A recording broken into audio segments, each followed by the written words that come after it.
ئێمە ئەمڕۆ وەک یەکێتی ژنانی کوردستان لە ڕێگەی کەمپینی هاوخەمتانین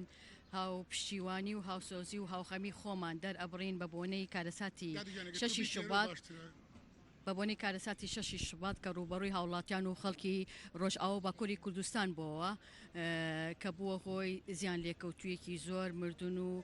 بریندارکردنی هەزارەها خەڵکی ئەو ناوچەیە ئێمە ئەم وەکو ڕێکخراوی یەکێتی ژنان ئەم پشتیوانیە بە ئەرکێکی ئەخلاقی بە ئەرکێکی مرۆیی و نیشتیمانی و نەتەوەیی ئەزانین بۆیە هەموو توانەکانی خۆمان لە ڕێی مادی و معنەویەوە خستۆتە گەڕ و لە ڕێگەی لەخەکانمانەوە کەمپینی هەمەڕەنگی جۆر بەجۆر ڕاگەیەندرارەوە بۆ ئەم پشتیوانیە داواکارین هیوادارین بۆ خوازوارین کارەساتی وا لەو شێوەیە دووبارە نەبێتەوە و هیوای زوو چاکبوونەوە بۆ سەرجەم بریندارانی ناوچەکەش ئەخوازیین. دەستان خۆش بێ کنێرخان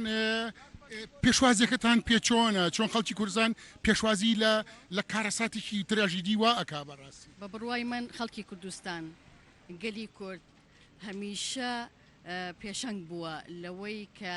ئەوەی کە هەی بووە بەشی کردووە لە کارەساتی ئاوایە بۆ بەرامبەرەکەی هەمیشە هەستێکی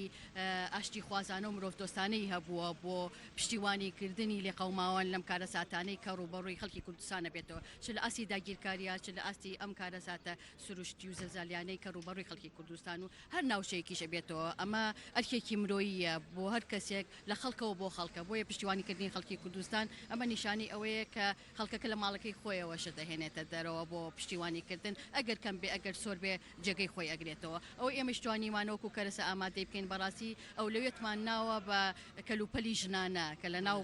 لە ناو کارتۆنێکە کەلوپەلی ژنانە و خواردنی سەرەتایی کە پێویستی هەر خێزانێکە لەم ڕۆیە ئەتوان بڵێم لە زیاد لە 12 کەلوپەلی هەمەڕەنگ لە ناو کارتۆنێکە وەکو یەک دابەشمان کردو و گەیاندومانەتە دەستی ئاوتڵەکەن یەکەم هەوڵ نییە و ئەمەش یەکەم هاوکاری ئێمە نییە بەڵکو لە ئاسی لەخەکانەوە هەموو هاوکاریەکانی ئەوەی ئەکرێ و ئەوەی لە توانایە درێخی ناکەین و هاو پشتیوانە بین. دەستان خۆش بێ نمونەتان زیابێت